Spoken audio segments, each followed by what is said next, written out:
No matter what heating and cooling service you need, at LCS Heating and Cooling, every call has one purpose. Have a wonderful day. Thank you.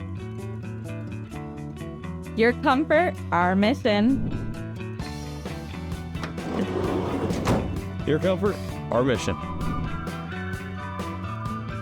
Your comfort, our mission. From the first call to the final walkthrough, that mission guides everything we do. Visit lcsheatingandcooling.com. Outside the Forecast on WTHR Plus is sponsored by LCS Heating and Cooling. Starting on March 20th, we will officially be in the spring season, which means we're very close to that growing season being underway. Now, typically here in central Indiana, the growing season runs from mid-April through October, but we are at the point in the season when we need to start monitoring what's going on with our soil and those early spring components starting right about now, right as we enter into that spring season. So we're going to get you updated on our current soil temperatures and our moisture content and where those numbers need to be as we head into the growing season, just to give us the best and most ideal conditions for the growing season. As far as what we look for during the month of March, we're really paying close attention to how much rain and how much moisture we've received, as well as what our temperature is doing. Soil preparation is now underway, and that includes the fertilizer. Now, it depends on what kind of crops we're talking about. Those more impactful crops that go into our farm fields, things like that. That's when the fertilizing process starts with our local farmers, about a month out from actually being ready for that soil to take on some of those seedings and the germination process. So we're monitoring soil temperature and moisture right now. Now, on a local level, perhaps if you're not a farmer and you want to start some of those cool season crops, now is the time to perhaps look ahead at doing this. Things like peas, lettuce, spinach, as well as potatoes are considered the cool season crops, which means we start to get those in the ground a little earlier. And while we've had some below average temperatures here across the state, you can actually start those inside and then transplant them once the temperature gets a little warmer consistently outside.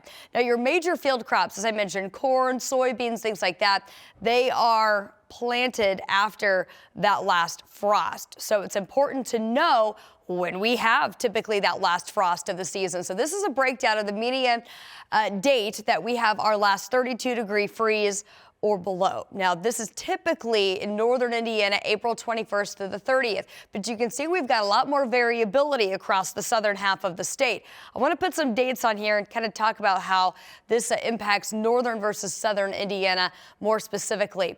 Now, we're looking at some of those earlier dates, more so mid-April for places like Columbus down to Seymour, and these are all different based on these local data observation sites. But in general, if you want to include Indianapolis in this, we like to do the date about April 15th, mid-April for the average last freeze date.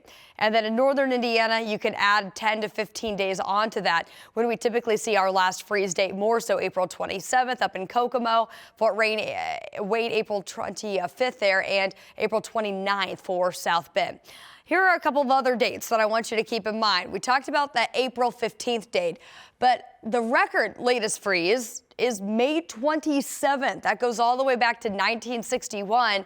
And a good rule of thumb that you often hear people say here in central Indiana, you want to wait till Mother's Day to do any of that outdoor planting, just to make sure we don't get any of those late season frost or freezes here around central Indiana.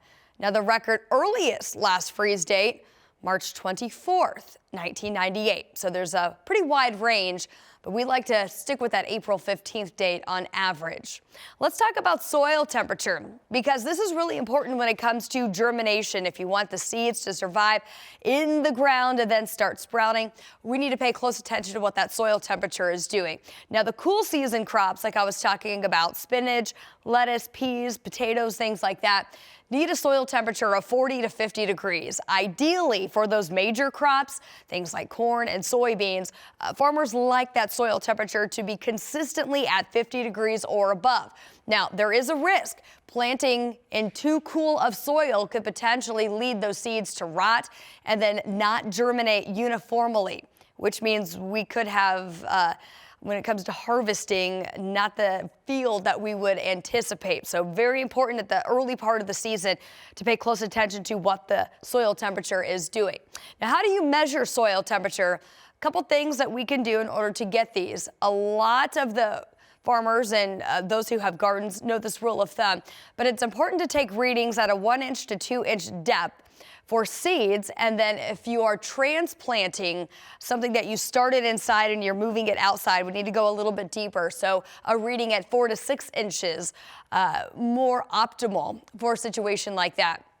And you'll want to measure in the morning with a 3-day average to confirm that soil temperature. We've had a lot of extreme ups and downs here in central Indiana to start the month of March. So our soil temperature has not been consistent yet, nor would we expect it to be. That's why we typically want to wait till mid-April. We're just getting everything kind of prepped as we get closer to that growing season.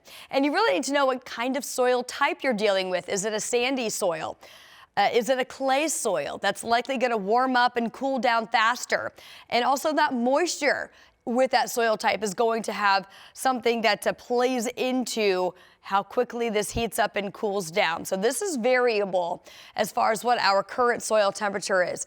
This temperature of 35 degrees was taken in the morning hours of the 18th of March. But just a few weeks ago, I've been monitoring this soil temperature over the past couple of weeks. We were at 41. So that number dropped as we've had colder air. But as we forecast warmer temperatures in the near future, that likely is going to rise. In the average, by the way, going back the past 10 years, by mid-March, on average, our soil temperature is in the upper 40s. And as far as, again, those ideal conditions, we would really like them to be consistently at 50 or above. So we're getting close, but we're still a little bit early in the season for that. Let's talk soil moisture, because we have been very dry up till recently here in central Indiana. And we'll talk about how recent rains have played a role in how this is getting to a point where we're in a much better spot to be. So for planting and germination, around 32% soil moisture will ensure it is moist but not saturated. This is at the beginning of the season. Now, throughout the season, we really need that number to increase. That's why we talk about watering and how important that is to keep these soils at about a 50 to 60% moisture rate.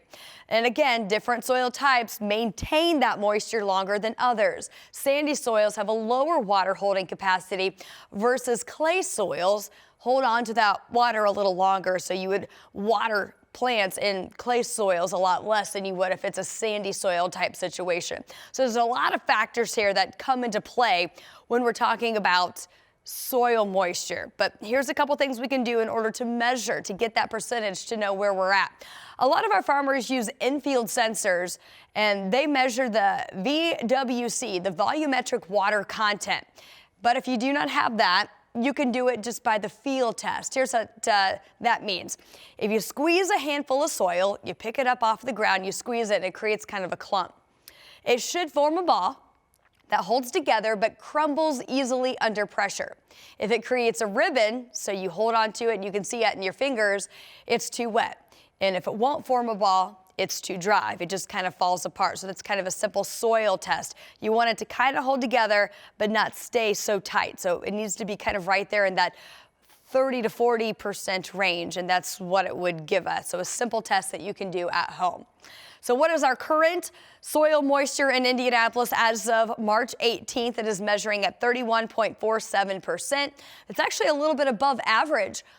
Normally by mid-March, again, going back over the past 10 years, the average is 30.1% soil moisture. But of course, some recent rains are playing a role in this. This is a look at our percent of normal over the past 30 days. Notice that the blue is going to represent 200 to 300% of normal. We need at least that light green. That would mean, compared to average, how much rainfall have we actually measured?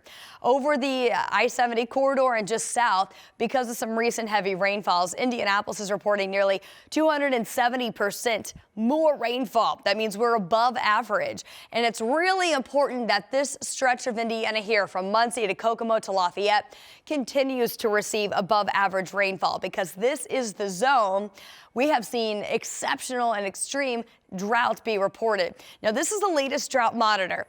The drought monitor data is taken every Tuesday, and the drought monitor is released every Thursday, and this is ongoing throughout all seasons. So as of this recording, the most recent drought monitor was issued on March 12th. We are still looking, even after this above average rainfall we've had recently, we're still looking at this swath of extreme drought from Kokomo up toward Marion. And just south of there, we are in much better shape. So Indianapolis south, there is some abnormally dry conditions reported from Terre Haute down to Vincennes, but otherwise south of I-70 looking pretty good. It's north of there where we are hoping that we could potentially continue to get some elevated rain chances as we enter into the spring season. So it's a little bit about soil moisture, soil temperature, and how we can continue to monitor that as we enter into the growing season. But as far as your own lawn, I'm not an expert on that, but we do have an expert on staff, Pat Sullivan. He is going to take a deep dive into what's appropriate for fertilizing your lawn, when you should put your grass seed down, and how you can maintain that to have a great lawn as we head into the spring season. Outside the Forecast on WTHR Plus is sponsored by LCS Heating and Cooling.